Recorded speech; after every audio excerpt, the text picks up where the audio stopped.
Centro de Preparação para Exames de Admissão.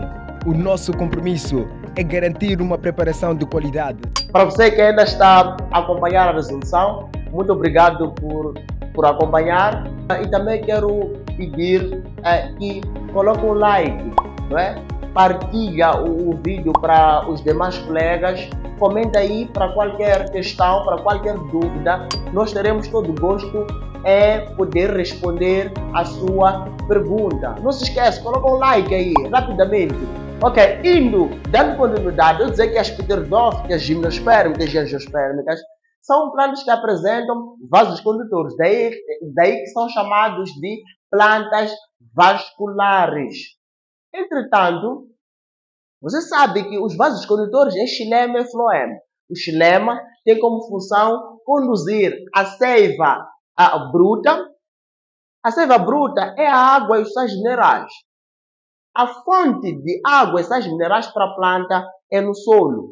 E a seiva elaborada é a matéria orgânica, ou seja, são os produtos da fotossíntese. Então, a seiva elaborada é transportada a partir do floema, das folhas até em todas as partes da planta. Enquanto a água e sais minerais são encontradas no solo, então o xilema transporta para cima, para todas as partes da planta. Para que a água, que faz parte da seiva bruta, possa subir de lá de baixo para cima, ela precisa estar numa coluna. E essa coluna é sustentada por duas forças. Essas forças nós chamamos de adesão e coesão. Então, as moléculas de águas, elas precisam de ter a capacidade de se aderir umas com as outras, de se juntar umas com as outras, que nós chamamos de adesão, e elas precisam de estar fortemente coesas, não é? De tal maneira que a coluna de água consegue subir de baixo para cima. Logo, a opção correta para a pergunta 20 é a opção C. Ok? Pergunta 21 diz assim: plantando-se uma plantinha num ambiente escuro, provido de uma abertura de modo a permitir uma iluminação unilateral, verifica-se que a plantinha cresce em direção à fonte de luz. Tal curvatura é explicada pelo fenômeno de fototropismo positivo. Você sabe que existe o que nós chamamos de tropismos, que são movimentos orientados de plantas em relação a um certo estímulo. Um dos estímulos que pode causar um crescimento orientado para o tal estímulo é a luz. Então, quando a luz estimula o crescimento de uma planta, chama-se fototropismo. Foto significa luz. Fototropismo positivo, quando o estímulo, que no caso é a luz, faz com que a planta cresça em direção à luz. Logo, a opção correta para a pergunta 21 é a opção B. É a opção B. Pergunta 22. Quando se retira um anel de casca de uma planta, provoca-se a interrupção da condição de... Imaginemos, pergunta 22. Imaginemos que nós temos aqui a seguinte planta. Temos aqui a planta. Aqui nós temos o solo. Nós sabemos que aqui debaixo do solo vamos ter o quê? Vamos ter água. Vamos ter os sais minerais. Aqui é no solo. E aqui é o nível das folhas. Então, ao nível das folhas, vai ocorrer um processo que nós chamamos de fotossíntese. Então, graças à fotossíntese, haverá produção de matéria orgânica, haverá produção de proteínas, produção de carboidratos, haverá produção de ácidos nucleicos, haverá produção de vitaminas, haverá produção de lípidos. Ok, no geral, haverá produção dos nutrientes. Nós sabemos que a planta, esta parte aqui do caule, a parte das folhas, necessita de água e de sais minerais.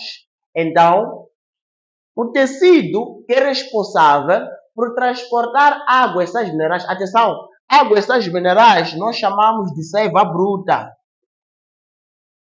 Seiva bruta.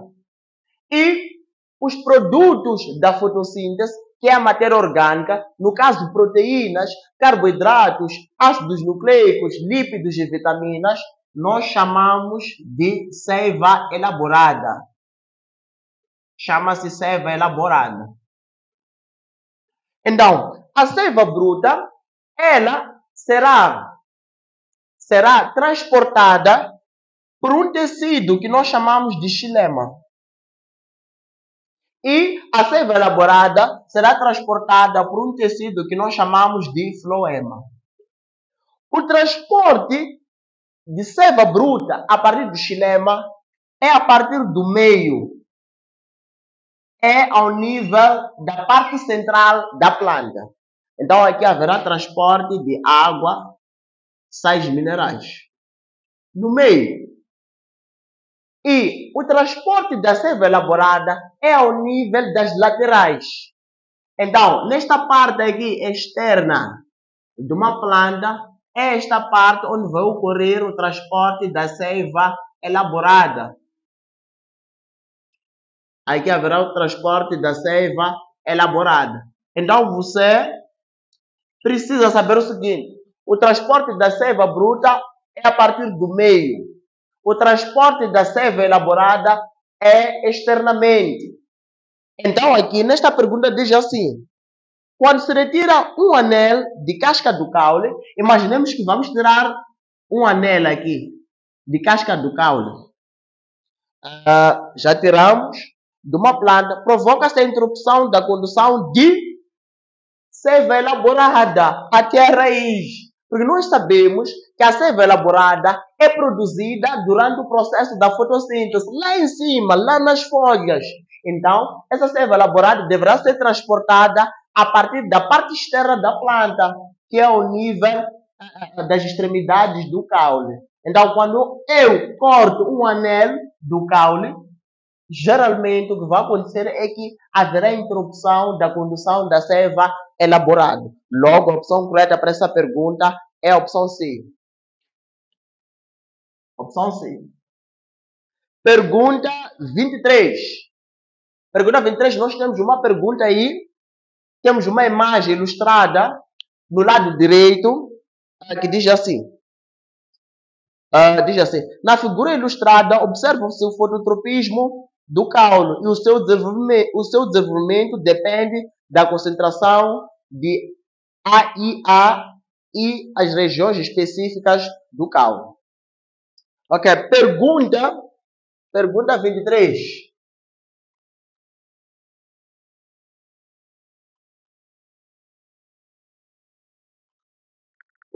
Pergunta 23 diz assim. Seu desenvolvimento, na figura ilustrada, observa-se o fototropismo do caule, né? O seu desenvolvimento depende da concentração de ácido indolacético. Ácido indolacético é uma oxina natural. É uma oxina natural. Em regiões específicas do vegetal. Em relação à concentração de ácido indolacético, para o crescimento desse vegetal, é correto afirmar que nós falamos de tropismo. Sabemos que os tropismos são movimentos orientados de estruturas de plantas em direção a um certo estímulo. Então, nós sabemos, essa hormona auxina aqui, a auxina é uma hormona que permite o crescimento celular, permite o alongamento celular. Só que a auxina, ela se esconde da luz, ela não gosta da luz. Então, aqui nós conseguimos ver que temos aqui a luz. A luz é incidir sobre esta planta. Então, o que vai acontecer? A auxina é uma hormona que não gosta da luz. Ela prefere ficar na parte escura.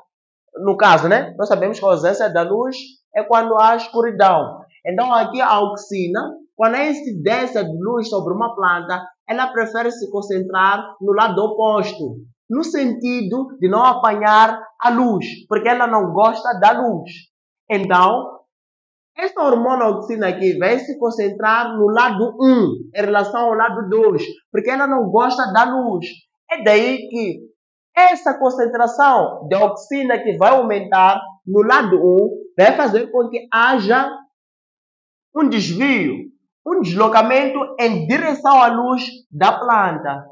É daí que diz que a auxina permite o alongamento celular, permite o crescimento do caule. Então haverá maior concentração de auxina no lado 1 em relação ao lado 2. Logo, para esta pergunta, a opção correta é a opção A, que diz que a concentração de auxina é maior no lado 1. Pergunta 24 diz assim. É para completar a pergunta 24, né? Diz assim. A. É um hormônio vegetal que estimula o alongamento celular. Eu já havia falado na pergunta anterior, né? Para esta pergunta 24. A auxina é um hormônio vegetal que estimula o alongamento celular do caule. A auxina está aqui, vai estimular o alongamento do caule em direção à luz.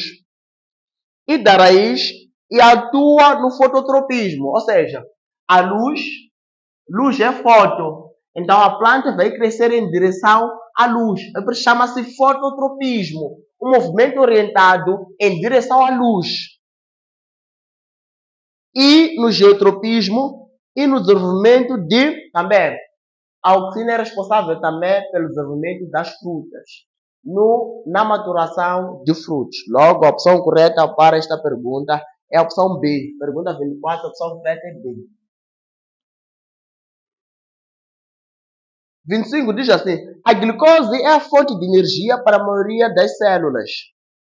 Para se manter um equilíbrio nos níveis de glicemia, quando nós falamos de nível de glicemia, estamos a falar do nível de açúcar no sangue. Participam duas hormonas antagônicas, ou seja, hormonas antagônicas, aquelas hormonas que atuam de forma oposta. Uma aumenta, outra diminui. Uma que baixa e outra que eleva o teor de glicose no sangue. Essas duas hormonas são, respectivamente, a hormona responsável por baixar a quantidade de açúcar no sangue chama-se insulina. E a hormona que é responsável por aumentar a quantidade de açúcar no sangue chama-se glucagon. Chama-se glucagon. A opção correta para a pergunta 25 é a opção C.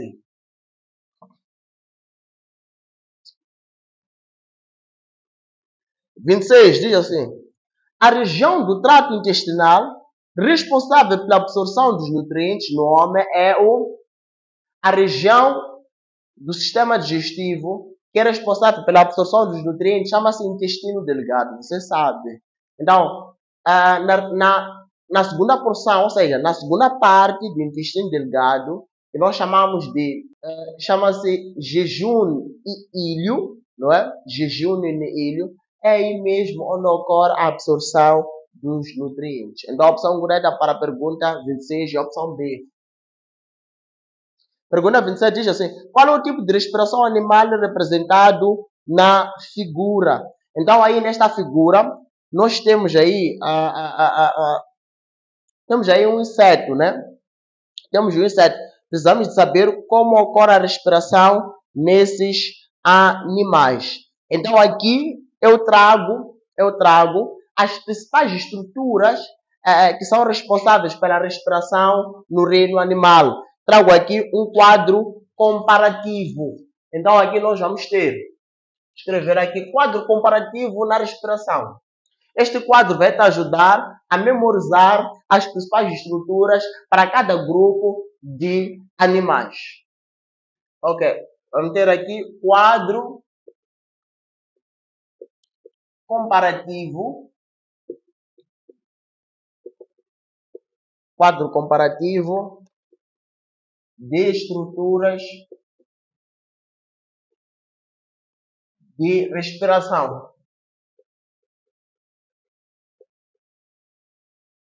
Ok. Você sabe que no reino animal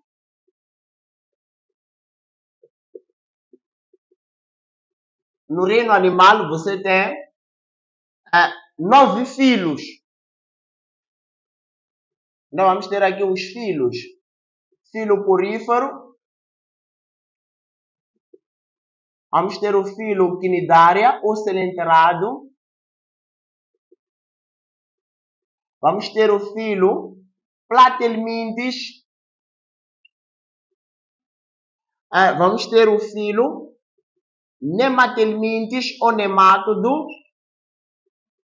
Teremos o filo anelida, o filo dos anelídeos. Teremos aqui o filo molusca, dos moluscos. Moluscos. Vamos ter o filo filo artrópoda. Vamos ter aqui o filo equinoderme. E por fim, nós teremos o filo cordata. Nós somos cordatos. Filo cordato. Os poríferos quinidários, platelmintes e nemátodos não possuem uma estrutura específica de respiração. Ou seja, eles não têm um sistema respiratório desenvolvido. Então, poríferos, quinidários e platelmintes, a respiração é cutânea. Apresenta a respiração cutânea por difusão. Difusão de gases. A partir dos anelídeos, os anelídeos também será a respiração será cutânea e também será por difusão. Os moluscos. Aqui, os moluscos, nós teremos dois grupos. Teremos moluscos aquáticos e teremos os molúsculos terrestres. Nos moluscos aquáticos, nós teremos animais como todos os moluscos que vivem na água, a respiração é branquial. A respiração é branquial. E todos os moluscos terrestres, como o caracol é terrestre, as lesmas. O caracol possui a respiração cutânea, enquanto as lesmas possuem a respiração pulmonar. Então é só fixar aí, no filo moluscos, os moluscos aquáticos a respiração é branquial, os moluscos terrestres, como o caracol, a respiração é cutânea e as lesmas também, a respiração é pulmonar. Já quando nós entramos nos artrópodes, nós encontramos três grupos nos artrópodes.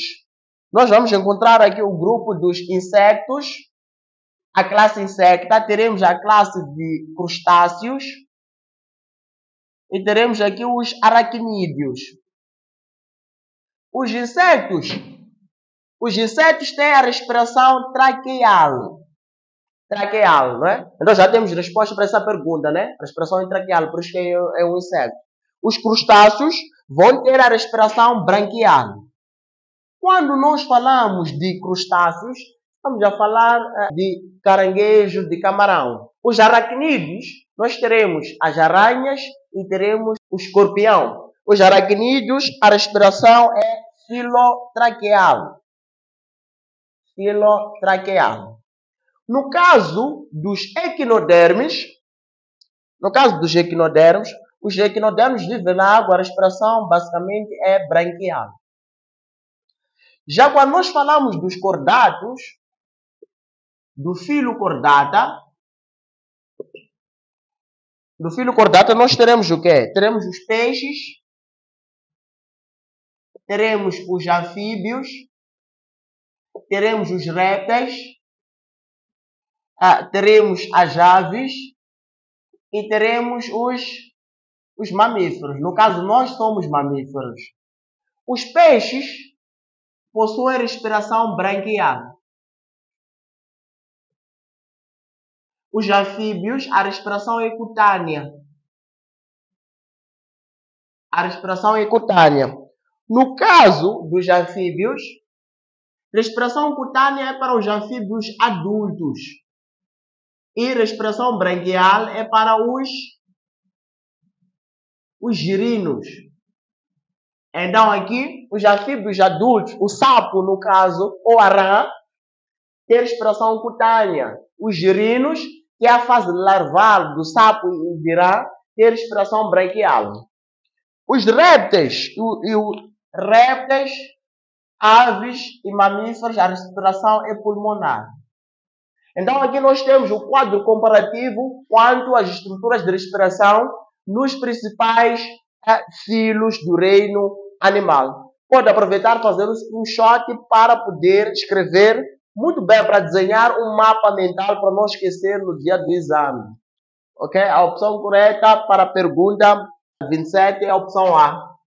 Para a pergunta número 28, diz assim: a libertação dos óvulos pelos ovários chama-se, a libertação dos óvulos pelos ovários nós chamamos de ovulação. Que é a opção A. Pergunta 29. Vamos para a pergunta 29. Diz o seguinte, né? No esquema abaixo, referente ao sistema circulatório humano, as letras A e B podem ser substituídas respectivamente por... nós temos aqui este esquema. Ok? Temos esse esquema. Aqui nós temos sangue rico em dióxido de carbono. Aqui nós temos sangue rico em oxigênio. Ok. É assim.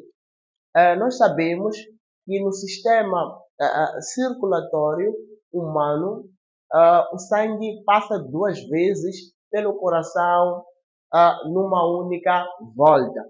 Nós sabemos que o sangue rico em oxigênio é sangue arterial. O sangue rico em dióxido de carbono nós chamamos de sangue venoso. Conseguimos ver que é A. Nós temos aí as setas. Temos aqui a seta. Conseguimos ver aí que é A. O sangue rico em oxigênio passa para sangue rico em dióxido de carbono. E em B, o sangue rico em dióxido de carbono passa para o sangue rico em oxigênio. Então, aqui, o sangue rico em oxigênio, quando passa de A vai ser o quê? A vai ser o coração. Este sangue será distribuído por todas as partes do corpo e, consequentemente, vai recolher o dióxido de carbono e vai se transformar em sangue rico em dióxido de carbono, que no caso é sangue venoso. Este sangue venoso precisa chegar até os pulmões para ser purificado. Então, em B, nós vamos ter o que nós chamamos de pulmões. Temos o que nós chamamos de pulmões. Vamos agora para a pergunta número 30. Se está a gostar do vídeo, da resolução do exame, se está a aprender, por favor, pode colocar um like, pode partilhar para colegas e pode deixar os seus comentários. Pode dizer aí de onde nos vê, de onde nos assiste e nós vamos poder interagir e para poder te dar mais dicas para que tenha sucesso no exame de admissão. Para a pergunta 30 diz assim: no sistema reprodutor masculino, a produção de espermatozoides ocorre. A produção dos espermatozoides vai ocorrer ao nível dos testículos. Ao nível dos testículos. A produção dos óvulos ocorre ao nível dos ovários. Então aí, pergunta 29 é C, pergunta 30 é C. Pergunta 31 diz assim: 31. O filtrado glomerular percorrerá sequencialmente o nefrônio e os seguintes componentes. Primeiro, a filtração do sangue ao nível dos rins, lá no nefrônio, ocorre ao nível da cápsula de Bowman, exatamente no glomérulo de Malpighi. Este sangue, quando é filtrado, vai passar para o túbulo contorcido proximal, e depois passa para a asa de Hell ou alça de Hell, e depois passa para o túbulo contorcido distal, e depois vai para o duto, o tubo coletor. Então a opção correta para 31 é a opção A. 32 diz assim: nos crustáceos, as excreções são eliminadas pelos Nós sabemos que os crustáceos, né, fazem parte do filoartrópode, é uma classe que faz parte do filoartrópode. Nos crustáceos nós encontramos o caranguejo e ainda encontramos o camarão. Ok, aqui eu trago o quadro comparativo de estruturas de excreção no reino animal. Então vamos escrever aqui estruturas de excreção no reino animal. Aqui nós vamos ter os poríferos, vamos ter os quinidários. O que precisa saber é que os poríferos e quinidários não possuem o sistema excretor. Não possuem o sistema excretor. Não possuem o sistema excretor.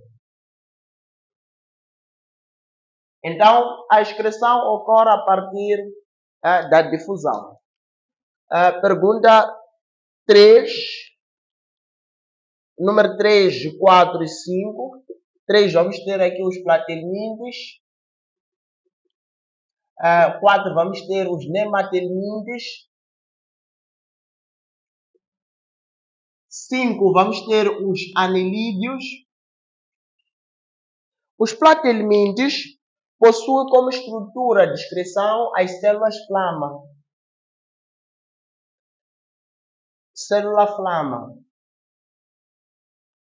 Ou protonefrídeos.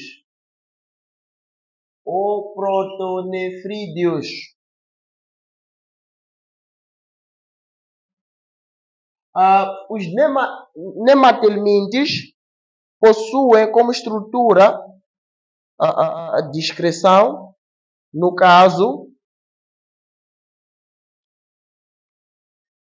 possuem aqui os nematelmintes e os anelídeos, possuem os protonefrídeos.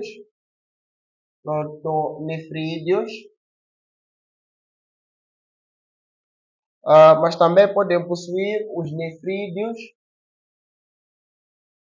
ou metanefrídeos.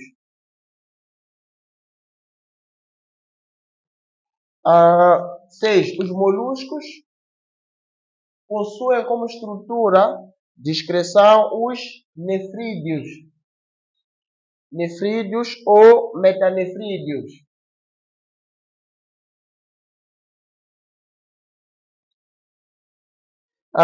Depois, nos artrópodes, nós teremos aí os crustáceos,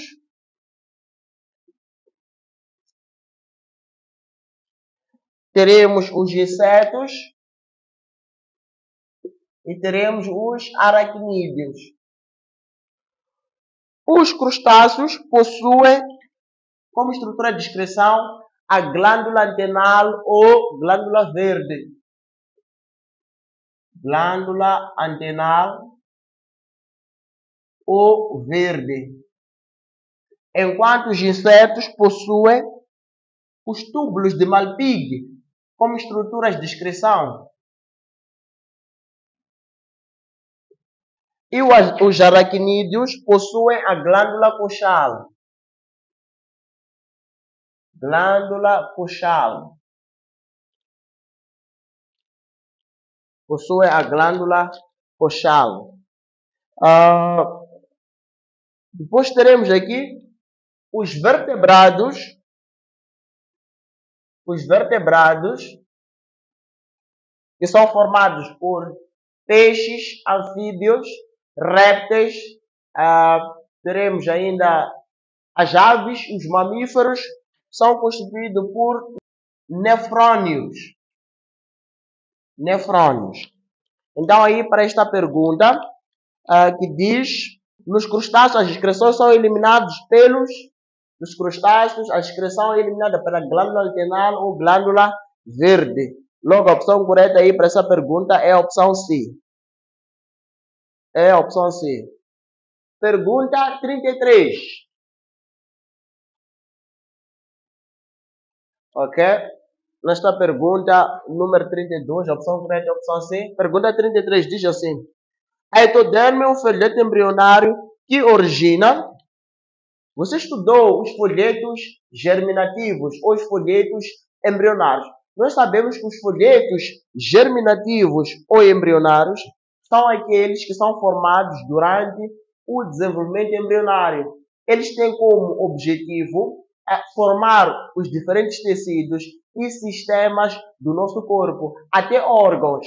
Então, existem 3 tipos de folhetos germinativos ou embrionários. Então, nós teremos aqui, a ectoderme.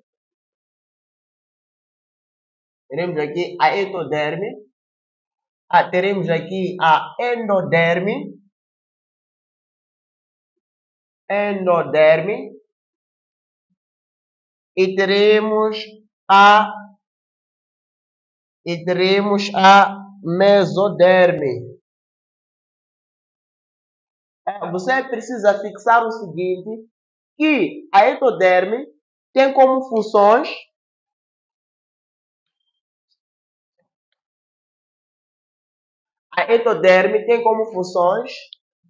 vai originar ou vai formar o que nós chamamos de sistema nervoso.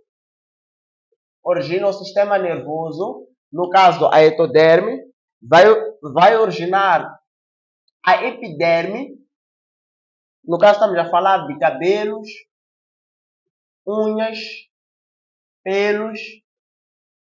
Também vai originar o que nós chamamos de glândulas. Glândulas exócrinas. As glândulas exócrinas estamos a falar de glândulas mamárias, glândulas salivares e glândulas sebáceas. E também vai originar o esmalte dos dentes. Esmalte dos dentes. E também vai originar o revestimento. Origina aqui o revestimento das cavidades nasais, bucal e anal. Então, aqui, ok? Nunca se esqueçam. Ectoderme origina o sistema nervoso, epiderme, ou seja, e anexos como unhas, cabelos e pelos, glândulas mamárias e salivares, sebáceas, vai originar o esmalte dos dentes, o revestimento das cavidades nasais, bucal e anal. A mesoderme vai originar a maior parte dos sistemas que formam o corpo. Vai originar a derme, vai originar os sistemas circulatório, os sistemas sistema esquelético, também vai originar o sistema muscular e vai originar também o sistema linfático, origina o sistema reprodutor e vai originar o sistema excretor. Então, o mesoderme origina a derme, sistema circulatório, sistema esquelético, sistema muscular, sistema linfático, sistema reprodutor e sistema excretor. E também teremos aqui a endoderme.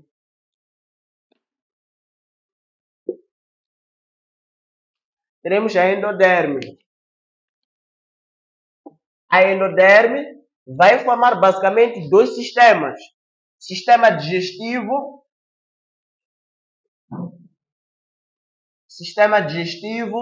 sistema respiratório,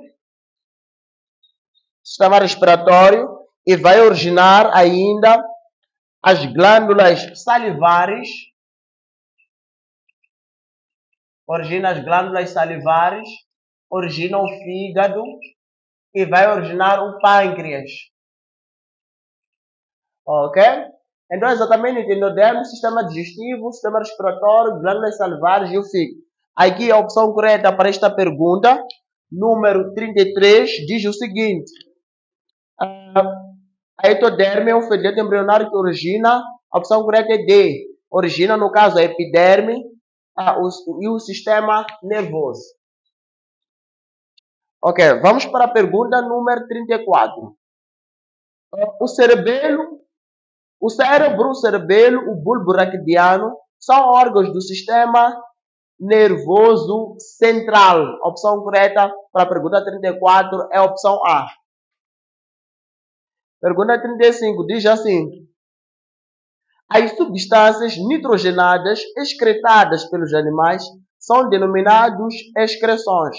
É correto afirmar que a sequência de animais que excretam amônia, ureia e ácido úrico, respectivamente, é. Então, aqui, nós temos as excretas nitrogenadas.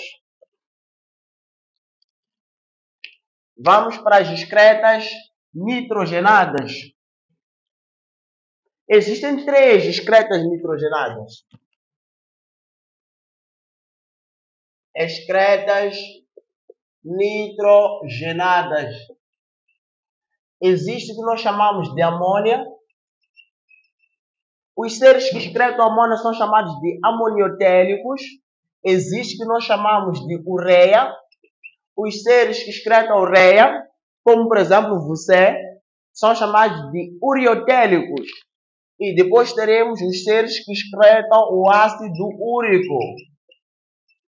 O ácido úrico. Então, no caso, os seres que excretam amônia, todos os invertebrados aquáticos,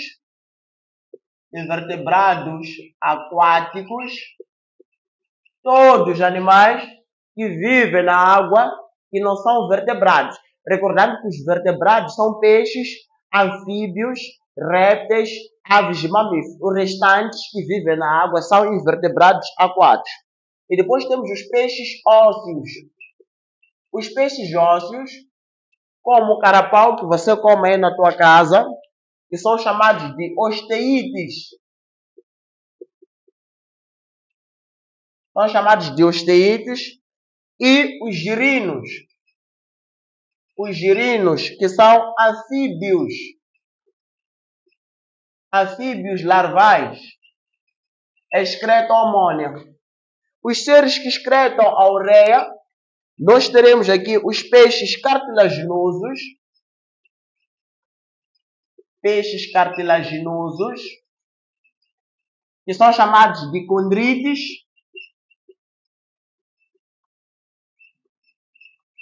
São chamados de condrites. Depois teremos os anfíbios adultos. Anfíbios adultos. E mamíferos. Então, peixes cartilaginosos, condrites, anfíbios adultos e mamíferos excretam ureia. E depois teremos, por fim, os seres que vão excretar o ácido úrico. Os seres que excretam o ácido úrico, nós temos os insetos, temos os répteis e temos as aves. Fazendo esta análise que você pode copiar, os animais que excretam amônia, invertebrados aquáticos, peixes ósseos, girinos, que são anfíbios larvais, os animais que excretam ureia, temos peixes cartilaginosos, os anfíbios adultos e mamíferos, e os animais que vão excretar o ácido úrico, temos insetos, répteis e aves. Então aqui dizem nesta pergunta, as substâncias nitrogenadas excretadas pelos animais são denominadas de excreções. É correto afirmar que a sequência de animais que excretam amônia, ureia e ácido úrico são respectivamente. Quando dizer respectivamente, significa que devemos seguir a ordem de nomeação. Então, aqui primeiro querem aquela opção que indica em primeiro lugar o animal que vai excretar amônia. Aqui, o único animal que vai excretar amônia é o carapau. O carapau faz parte dos peixes ósseos. E depois, o animal que vai excretar a ureia, nós temos aqui o leão. O leão é um mamífero, excreta aqui a ureia. E depois, vamos ter o rato que excreta a ureia. O restante, a mosca, que é um inseto. O pato, que é uma ave. Vai excretar, no caso, ácido úrico. Para a pergunta 35, nós não temos opção correta. Para a pergunta 35, não há opção correta. Não há opção correta. Vamos para a 36. Diz assim: qual das afirmações abaixo relacionadas com as regras de nomenclatura biológica é incorreta? A linha A diz assim: todos os nomes científicos são seres vivos. Todos os nomes científicos dos seres vivos são latinizados. Sim. Todos os nomes científicos devem estar em latim. Por quê? Porque o latim é uma língua morta. Não vai sofrer nenhuma alteração. Aliás, o nome científico de uma subespécie é trinominal. Sim, o nome científico de uma subespécie é formado por 3 nomes. Daí o nome de trinominal. Tri de 3, nominal de nome. A linha C. O nome da categoria superior à espécie é binominal. Isso não é verdade. Nós temos aqui as categorias taxonômicas. Categorias taxonômicas. Nas categorias taxonômicas, seguindo a ordem hierárquica, nós teremos reino, filo, classe, ordem, família, gênero e espécie. E vamos ter também a subespécie.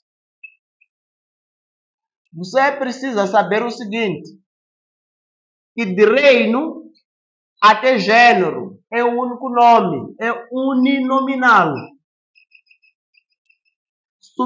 A espécie é binominal. A espécie é a categoria taxonômica natural definida por Linneu. A subespécie é trinominal. É trinominal. Logo, a opção incorreta aí que diz que o nome da categoria taxonômica superior. As categorias taxonômicas superiores são esses que estão em cima, a partir do gênero, família, ordem, classe, filho, reino. São categorias taxonômicas superiores à espécie. E o nome é uninominal e não binominal, como está escrito aí. Logo, a opção incorreta para esta pergunta é a opção C. Pergunta 36, a opção correta é C.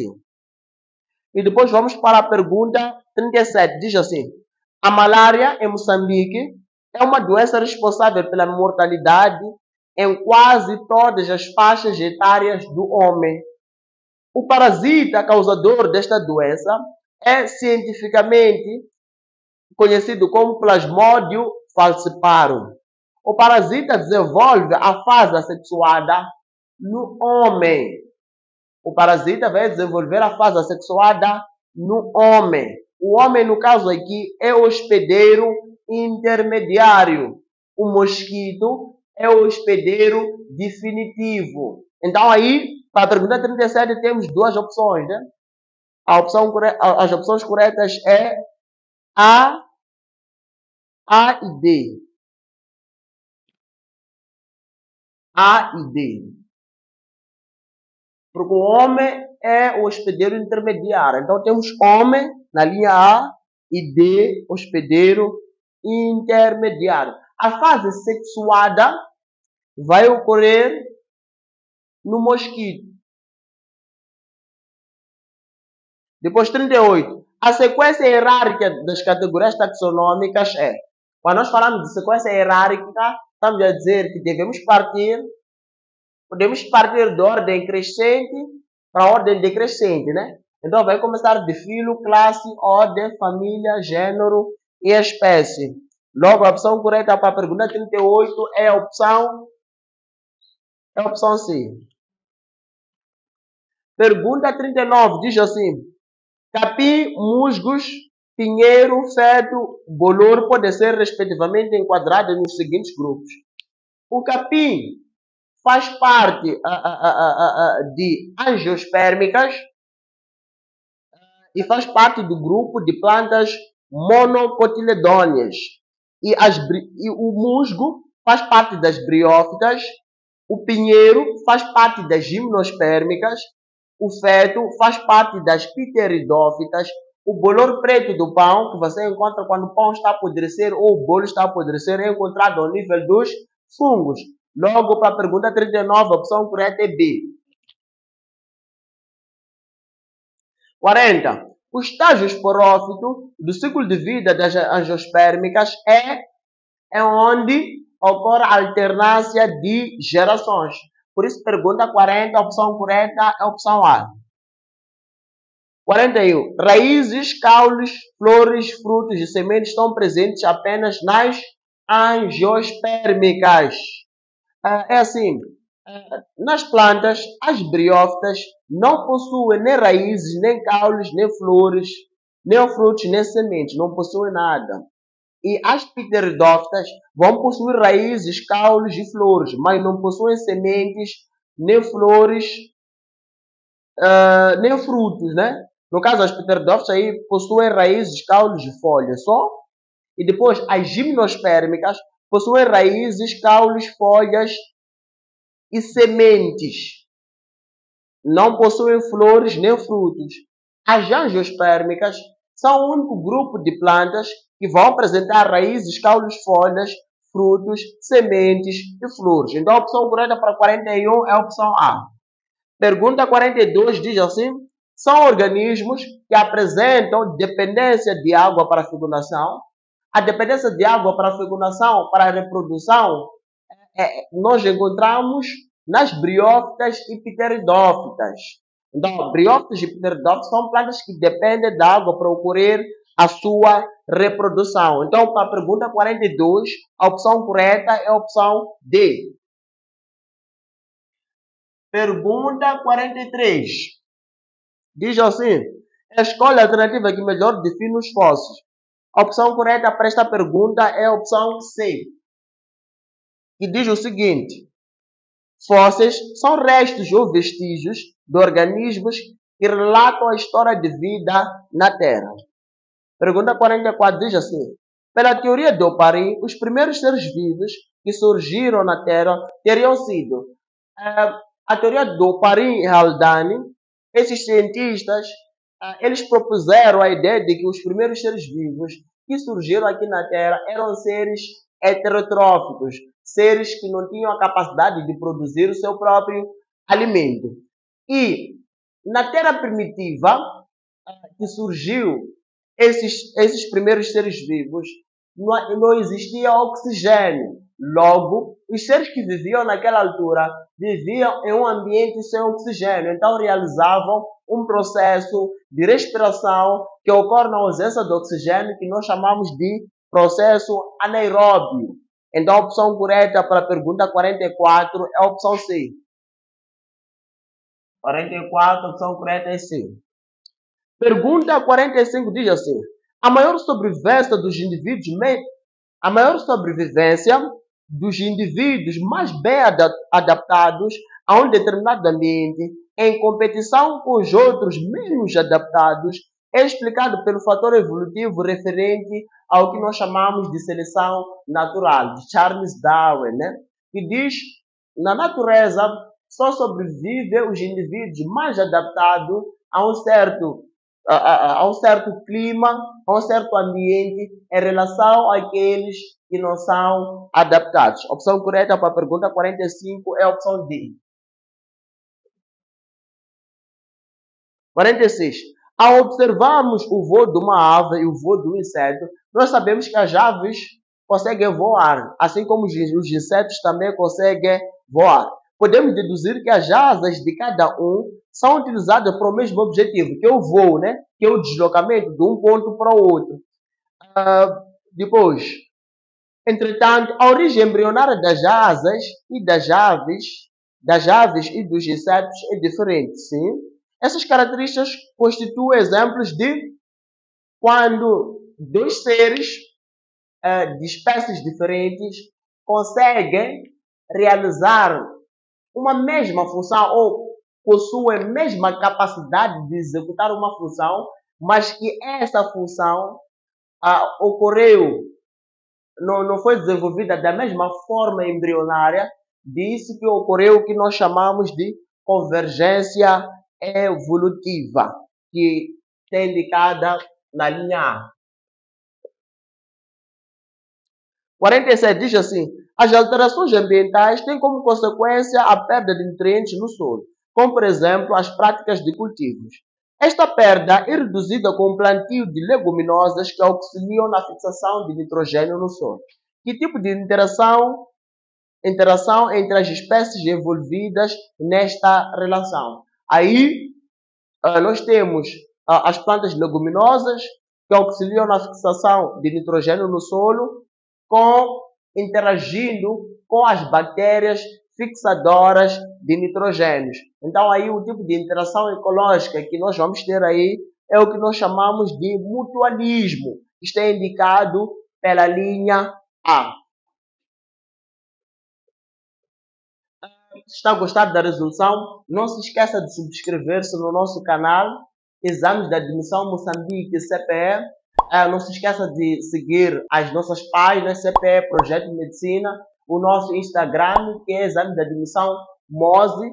Se tiveres alguma dúvida, não esqueça de comentar, pode colocar o like e partilha para o máximo de pessoas, para que as pessoas sejam ajudadas para o dia do exame.